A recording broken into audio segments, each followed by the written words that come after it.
여러분, 내 월급 빼고 다 올랐다라는 말 들어보셨나요?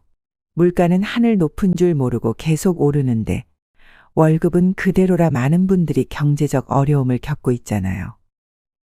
그런데 이런 상황 속에서도 누군가는 이 위기를 기회로 삼아 마치 게임처럼 계속 돈을 불리고 있습니다. 이분들의 성공이 단순히 개인의 노력 때문일까요? 아니면 운일까요? 사실 대부분 사람들이 부자가 되지 못하는 가장 큰 이유는 단순히 돈이 없어서가 아닙니다. 우리의 마음속에서 계속 발목 잡고 있는 이 믿음 때문인데요. 이 믿음을 깨부수지 않는다면 아무리 부자가 되려 발버둥을 쳐도 고무줄처럼 결국 다시 원래 자리로 돌아오게 될 것입니다. 오늘은 그래서 조금 불편할 수도 있지만 왜 우리가 아직 부자가 되지 못하는지 잘못된 믿음 4가지와 부자들의 사고방식에 대해 솔직하게 이야기해 보려고 합니다. 이 영상을 통해 여러분이 어릴 때부터 알게 모르게 가스라이팅 당했던 믿음을 깨는 시간이 되었으면 합니다. 끝까지 꼭 집중해 주세요. 어쩌면 오늘 이야기가 여러분의 노후를 완전히 바꿀 수도 있으니까요. 주제가 마음에 드신다면 좋아요와 구독 부탁드리고 바로 시작하겠습니다.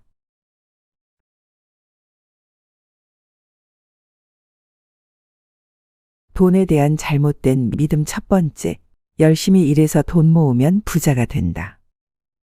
이제 막 정년퇴직을 한 제 지인 홍 씨 이야기를 들려드릴게요. 홍 씨는 젊을 때부터 정말 열심히 일했습니다. 소처럼 일만 했다고 해도 과언이 아닐 정도로요. 월급날이면 가족을 위해 꼬박꼬박 저축도 했고 회사에서 인정받기 위해 늘 남들보다 일찍 출근하고 늦게 퇴근했습니다. 그런데 정작 58세에 퇴직했을 때 남은 것은 무엇이었을까요? 변변찮은 퇴직금과 막대한 노후 불안뿐이었습니다. 30년 넘게 열심히 일했는데 왜 이런 결과가 나왔을까요? 우리는 어릴 때부터 열심히 공부해서 좋은 대학에 가고 안정적인 직장에 취직해서 성실히 일하면 잘 살 수 있다라는 믿음을 갖고 살았습니다. 맞는 말 같지만 여기에는 우리가 미처 몰랐던 큰 함정이 숨겨져 있습니다. 생각해 보세요. 열심히 일하는 사람들 중에 정말 부자가 된 사람은 몇이나 될까요? 매일 12시간씩 일하는 택시기사님, 새벽부터 밤까지 가게를 지키는 동네 슈퍼 사장님, 평생 남의 회사에서 성실하게 일한 직장인들, 이분들 모두 열심히 일하셨지만 대부분 부자가 되지 못했습니다. 왜냐하면 열심히 일하는 것과 부자가 되는 것은 완전히 다르기 때문입니다. 우리 사회 시스템은 대부분의 사람을 훌륭한 직원과 세금을 성실히 내는 시민으로 만들기 위해 설계되어 있습니다. 하지만 진짜 부자가 되려면 이 시스템이 그려놓은 안전한 길만을 따라가는 것을 넘어 새로운 생각과 사고방식을 가져야 합니다. 그러려면 돈을 어떻게 벌지 고민하기 전에 가장 먼저 나는 부자가 될 수 없다라는 생각부터 버리셔야 합니다. 많은 분들이 나이가 많아서 가진 게 적어서 배운 게 없어서라며 스스로를 틀에 가둡니다. 그런데 사실 부자는 타고나는 게 아니라 노력과 지식 그리고 실천으로 만들어집니다. 홍 씨가 노후에 불안한 건 홍 씨는 일하는 데만 집중했지 본인이 벌어들인 돈을 어떻게 굴려야 할지에 대해서는 거의 생각해 보지 않았기 때문입니다. 홍 씨는 저금만이 부자가 될 수 있는 길이라 생각하고 매달 받는 월급을 생활비로 쓰고 나머지는 은행에 그냥 저축만 했습니다. 하지만 실제로 부자가 되는 사람들은 다릅니다.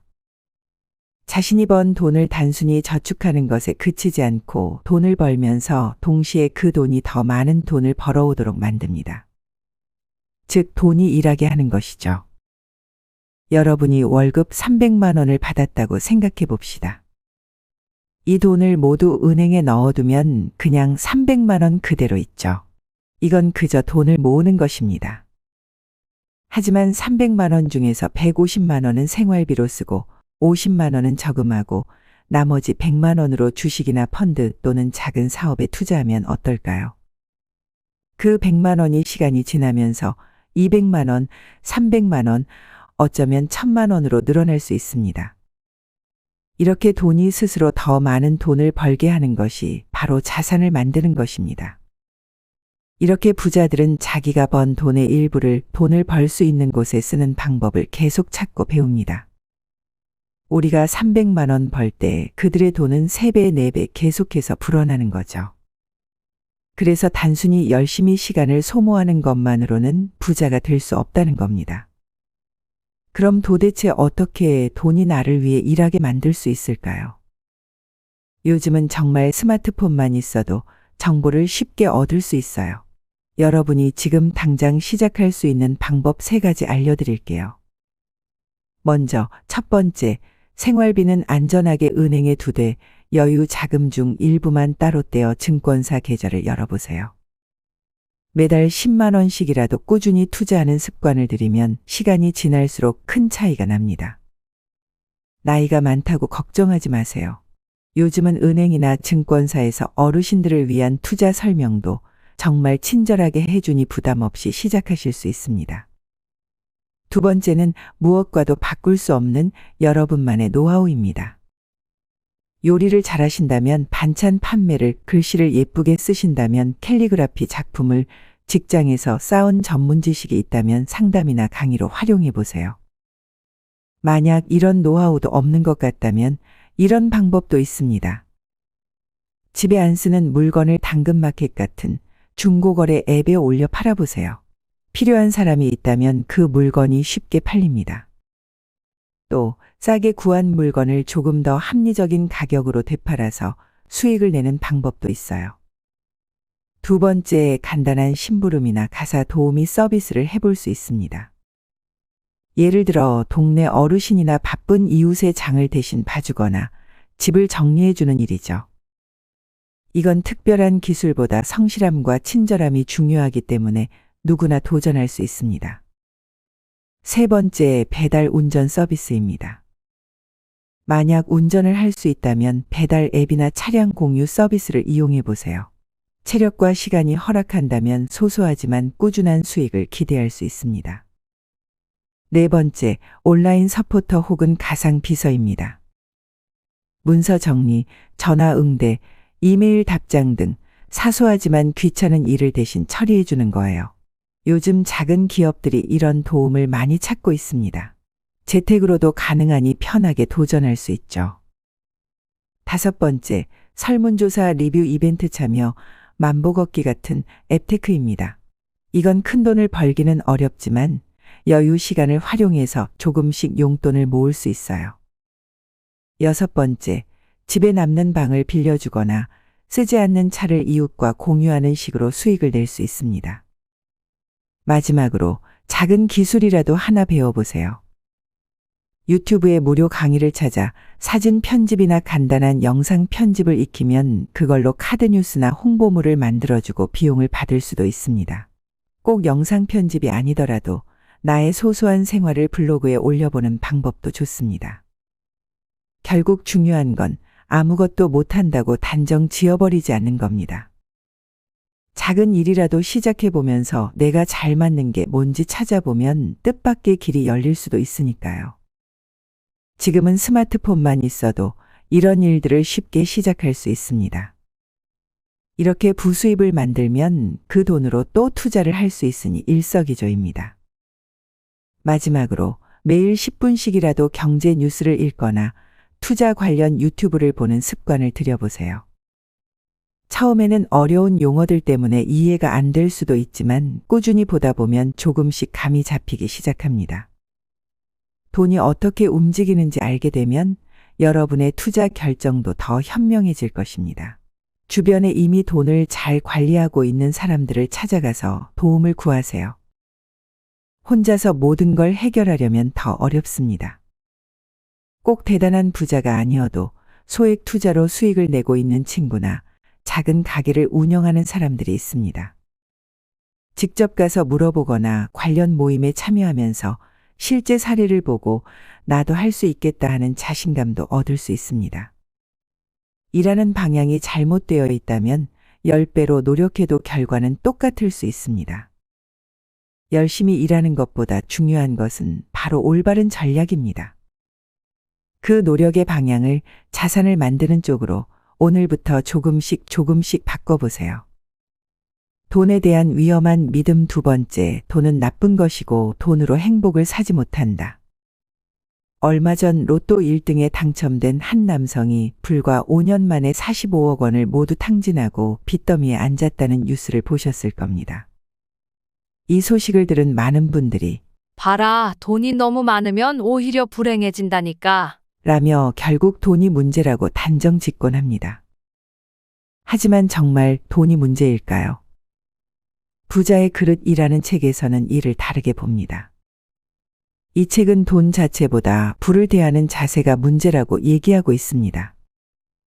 책에 따르면 돈은 우리의 내면 그릇만큼 들어오게 마련이지만 마냥 마음속에 돈은 나쁜 것이다. 돈은 결국 인간을 망친다라는 부정적인 시선이 자리하고 있으면 설령 큰 돈이 들어와도 금세 밀어내거나 스스로 망칠 수밖에 없다고 합니다. 쉽게 말해 내면 깊숙이 돈은 더럽다는 생각이 깔려 있으면 무의식적으로 그 돈을 관리하거나 불려나갈 준비를 하지 않고 결국 돈이 도망가기 쉬운 환경을 자초한다는 것이죠. 로또 당첨자 이야기를 다시 봅시다. 그는 생각지도 못한 거액을 단번에 손에 넣었지만 그 엄청난 돈을 대하는 준비가 전혀 되어 있지 않았습니다. 본인도 모르는 사이에 투자 사기에 휘말리고 불필요한 사치와 방탕으로 재산을 탕진했죠. 이것은 돈을 다룰 그릇이 준비되지 않았기 때문입니다. 마치 갑자기 커다란 양동이만큼 물이 주어졌지만 그 물을 담아둘 튼튼한 통도 관리할 방법도 몰랐던 셈이죠. 제 지인 71세 박할머니는 평생 돈 밝히는 사람은 속물이라 생각하며 살아왔습니다. 돈 자체를 나쁜 것이나 멀리해야 할 대상으로 여기며 어떻게 관리하는지는 전혀 배우려 하지 않았다는 겁니다. 결국 노년기에 접어들어 병원비나 생활비조차 스스로 충당하기 어려워졌고 기초생활수급비에만 의존하는 형편이 되었습니다. 반면 비슷한 연배의 김 할머니는 돈은 살면서 반드시 필요한 도구라는 생각을 갖고 있었고 꾸준히 작은 액수라도 투자하고 재정 설계를 배우려 노력했습니다. 돈은 나쁜 존재라고 단정 짓는 대신 잘 쓰면 훌륭한 자원이 된다는 인식을 가지고 있었던 겁니다. 그 결과 김 할머니는 자녀에게 손 벌리지 않아도 되고 오랫동안 배우고 싶었던 서예 교실이나 여행을 마음 편히 다니며 행복한 노후를 보내고 있습니다.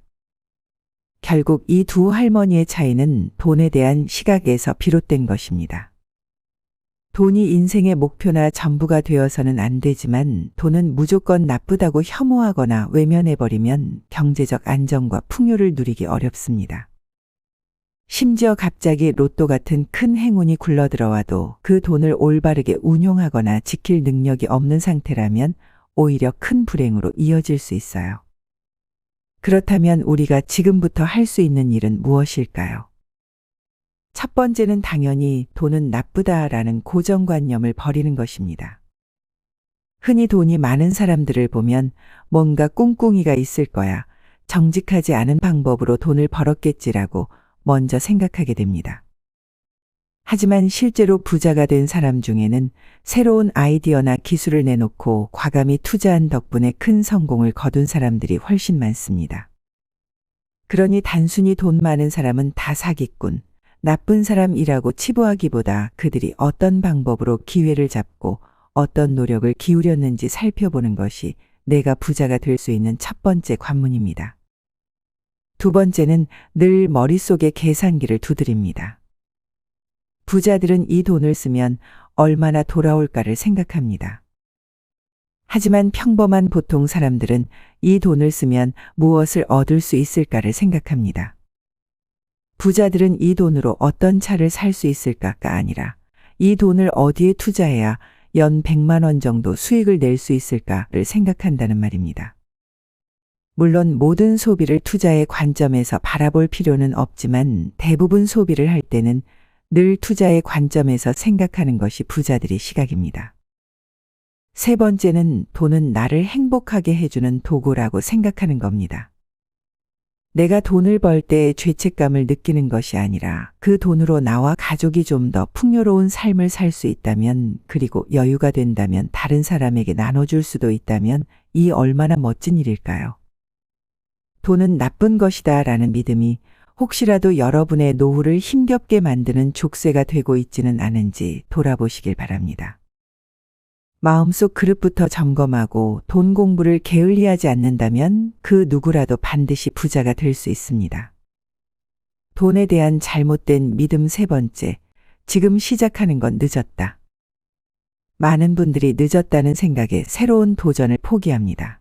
하지만 정말 그럴까요? 83세의 이영수 할머니는 평생 모은 5천만 원을 주식형 펀드에 투자하겠다고 했을 때 주변에서 모두 말렸습니다.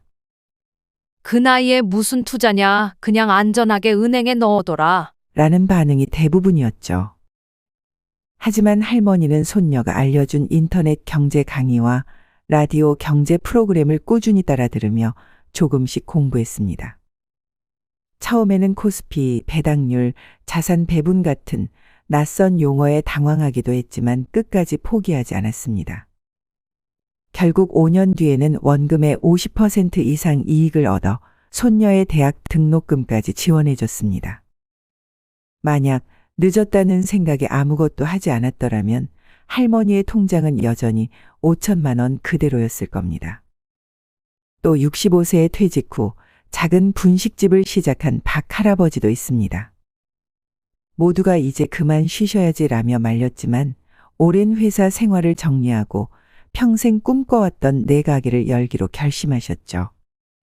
당장 장사 경험이 없어 어려움이 많았지만 시장 노점부터 시작해 스마트폰으로 가게 소식을 알리거나 음식 배달 앱을 활용하는 새로운 방식도 익히며 점차 사업을 키웠습니다. 5년이 지나 70세에 이르러서는 분식점 3곳을 운영하는 작은 사업가가 되었고, 좀 더 일찍 시작했으면 더 좋았겠지만 그래도 안 했으면 후회했을 거라며 만족스러워 하십니다. 이분들이 보여주는 교훈은 단순합니다. 늦었다고 생각할 때가 사실은 가장 빠른 시점이라는 것이죠. 지금 당장 시작하면 앞으로 남은 5년, 10년, 20년이 완전히 달라질 수 있습니다. 나이 들어 뭘 배워? 이제 와서 무슨 투자야? 사람들은 흔히 나이를 핑계 삼아 배움을 미루고 도전을 주저합니다. 하지만 진짜 문제는 나이가 아니라 새로운 시도를 두려워하는 마음입니다. 실제로 나이가 들어서 시작했지만 이전에 풍부한 인생 경험을 살려 더 빠르게 적응하고 좋은 결과를 낸 분들이 많습니다. 젊은 사람들보다 오히려 신중하고 깊이 있는 판단으로 성공한 경우도 많죠. 지금 이 순간이 가장 빠른 출발점이라는 사실 잊지 마세요.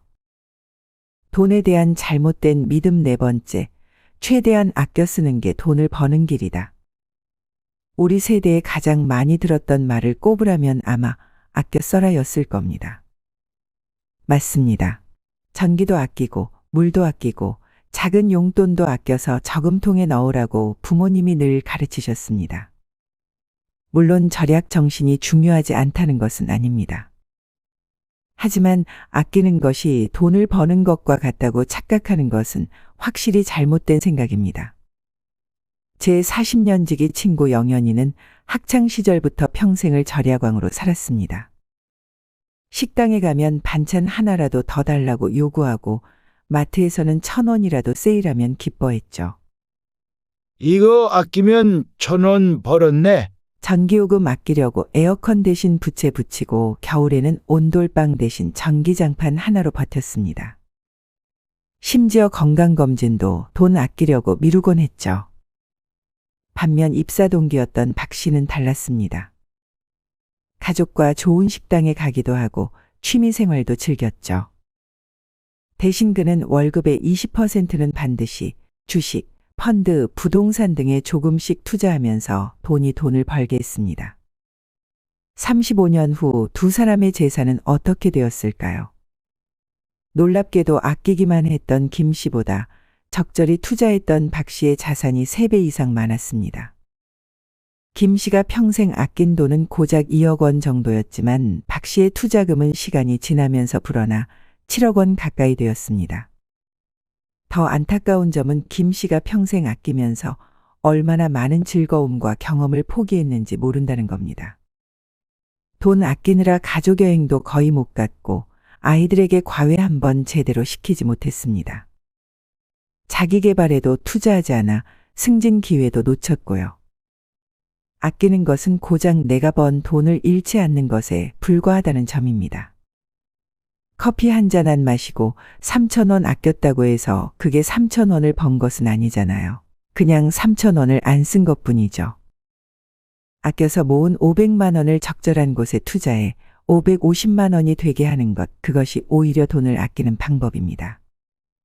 한국인들은 돈 쓰는 것보다 돈 버는 것에 더 관심을 가져야 한다. 1,000원 아끼는데 집중하기보다 10,000원 더 버는 방법을 고민해야 한다라고 할 정도로 우리나라 사람들은 특히 아끼는 문화가 심합니다.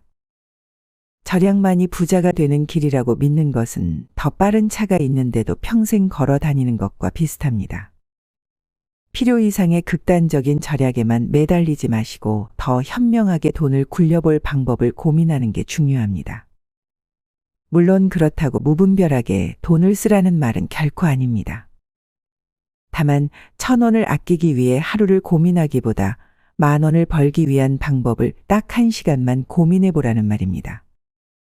소비를 줄이는 것보다 소득을 늘리는 것에 더 집중해 보는 것, 그것이 진정한 부의 비결입니다. 오늘 우리가 함께 살펴본 4가지 돈에 관한 잘못된 믿음이 지금껏 얼마나 우리의 발목을 잡았는지 조금 이해가 되셨을까요? 사실 돈이란 그저 종이에 불과합니다. 돈 자체가 아니라 그 돈을 다루는 사람의 생각과 능력이 모든 것을 결정합니다. 저는 확신합니다. 오늘 배운 내용을 다시 되새김질하면서 의심 없이 믿고 실천한다면 여러분의 경제적 현실은 분명히 달라질 것을요. 당장 큰 변화가 아니더라도 1년, 2년, 5년 후에는 분명 그 차이를 느끼실 수 있을 겁니다. 만약 여러분이 자신의 경제적 자유를 이루기 위한 여정을 시작할 준비가 되셨다면 지금 댓글에 이렇게 적어주세요. 나는 부자다. 나는 내 미래를 스스로 결정한다. 돈이 나를 다스리는 게 아니라 내가 스스로 돈을 다스린다. 오늘 내용이 도움이 되셨다면 구독과 좋아요 클릭 한 번씩 부탁드리고 끝으로 세계 최고 부자라는 타이틀을 가진 일론 머스크가 BBC에서 이야기한 성공 비결 6가지에 대해 말씀드리고 마무리하겠습니다. 이 부분은 2번, 3번 반복해서 꼭 보세요. 오늘 영상을 보는 모든 분들이 경제적 자유를 얻고 부자가 되시길 진심으로 응원하겠습니다. 첫 번째, 돈이 전부가 아니다. 일론 머스크는 자신의 어마어마한 재산을 그저 회사 주식 가치일 뿐이라고 말했다. 돈을 모으는 것보다 진정으로 해보고 싶은 일에 온 힘을 쏟는 게 더 중요하다고 말한다. 돈은 결과적으로 따라올 수도 있고 아닐 수도 있지만 스스로 정말 하고 싶은 일을 할 때 가장 의미 있는 결과가 나온다는 것이다. 2번째, 열정을 좇아라. 일론 머스크가 우주 사업을 시작한 이유는 단순하다. 화성에 사람을 보내고 싶다는 꿈이 있었기 때문이다. 미래가 더 나아졌으면 좋겠다는 마음이 그를 매일 움직이게 했다. 진정한 열정이 있다면 힘든 과정도 견딜 수 있다. 3번째, 목표를 크게 세워라. 일론 머스크는 작은 목표보다 큰 목표를 세워야 의미 있는 성과를 이룰 수 있다고 믿는다. 대부분 너무 작은 발전만 추구하다 보니 시간만 오래 걸리고 책임지는 사람도 없다고 지적한다. 적당히 안주하지 말고 도전하는 자세가 중요하다는 것이다. 4번째, 모험할 준비를 하라. 테슬라가 파산 위기에 처했을 때 머스크는 자신의 남은 돈을 전부 회사에 투자하기로 결심했다. 심지어 생활비까지 친구들에게 빌릴 정도였다. 이런 과감한 결단 덕분에 큰 위기를 넘기고 지금의 성공을 이룰 수 있었다. 때로는 안전한 선택보다 모험이 필요하다. 5번째, 비판을 무시하라. 스페이스X와 테슬라가 시작될 당시 많은 사람이 절대 성공 못한다라고 말했다. 하지만 머스크는 그런 부정적인 목소리에 흔들리지 않았다. 얼마나 돈을 버느냐 보다 얼마나 중요한 문제를 해결하느냐가 더 중요하다고 믿었기 때문이다. 마지막 즐겨라. 일론 머스크는 일주일에 120시간씩 일할 정도로 극단적으로 몰입했다. 그 이유는 단순하다. 자신이 하는 일을 정말 즐기기 때문이다. 운이 따르면 큰 성공과 부를 얻을 수도 있지만 가장 중요한 것은 매일 하는 일에서 기쁨을 찾는 것이다. 지금까지 세계 최고 부자 일론 머스크의 철학이었습니다. 앞으로도 돈뿐만 아니라 인간관계 지혜, 노후 생활에 대해 더 깊이 있는 이야기를 들고 찾아뵙겠습니다. 감사합니다. 남은 하루도 좋은 시간 되세요.